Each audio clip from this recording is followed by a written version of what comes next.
សួស្តីបងប្អូនទាំងអស់គ្នាស្វាគមន៍មកកាន់វីដេអូមេរៀនគណិតវិទ្យាថ្នាក់ទី6ថ្ងៃនេះ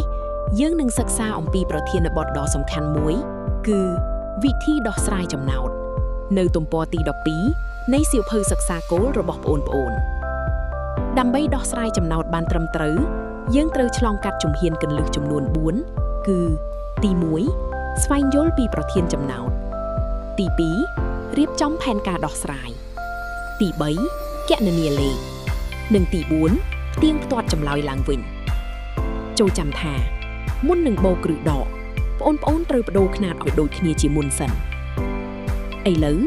យើងមកមើលលំហាត់ទី1គឺការរកបរិមាត្រចតុកោណកែងដំបូងយើងបដូរខ្នាតទាំងអស់ទៅជាម៉ែត្ររួចយកបណ្ដោយបូកទទឹងហើយគុណនឹង2តាមរូបមន្តបរិមាត្រដែលយើងទទួលបានលទ្ធផលចុងក្រោយគឺ 3.916 ម៉ែត្រចំពោះលំហាត់ទី2គឺការរកបរិមាណស្រូវសរុបដែលលក់បាន3លើកដោយបូកបញ្ចូលគ្នានៅ 1.250 តោន 2.550 តោននិង3តោនយើងឃើញថាស្រូវដែលលក់បានសរុបគឺ 6.8 តោន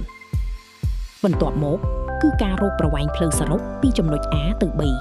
ដែលមាន4កំណាត់តាមរយៈការបូកប្រវែងទាំង4គឺ 5.24 គីឡូម៉ែត្រ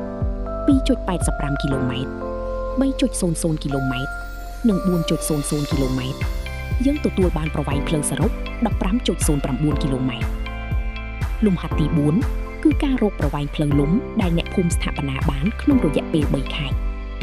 យើងបូកប្រវែងប្រចាំខែនីមួយៗចូលគ្នាគឺ 2.350 គីឡូម៉ែត្រ 1.530 គីឡូម៉ែត្រនិង 0.555 គីឡូម៉ែត្រឃើញលទ្ធផលសរុបគឺ 4.435 គីឡូម៉ែត្រលំហាត់ទី5គឺការរកចំណុះទឹកឃ្មុំសរុបក្នុងដបទាំង3បូកចំណុះ 0.33 លីត្រ 0.75 លីត្រនិង 1.00 លីត្របញ្ចូលគ្នាយើងទទួលបានចំណុះសរុប 2.08 លីត្រចំពោះលំហាត់ទី6យើងរកមាត្រទឹកសរុបនៅក្នុងដបនិងក្នុងកំសៀវដោយដឹងថាកំសៀវមានទឹកច្រើនជាងដប 1.250 លីត្រដំបូងយើងត្រូវរកមាត្រទឹកក្នុងកំសៀវសិនរួចយកទៅបូកនឹងមាត្រទឹកក្នុងដបដែលធ្វើឲ្យយើងទទួលបានលទ្ធផលសរុបគឺ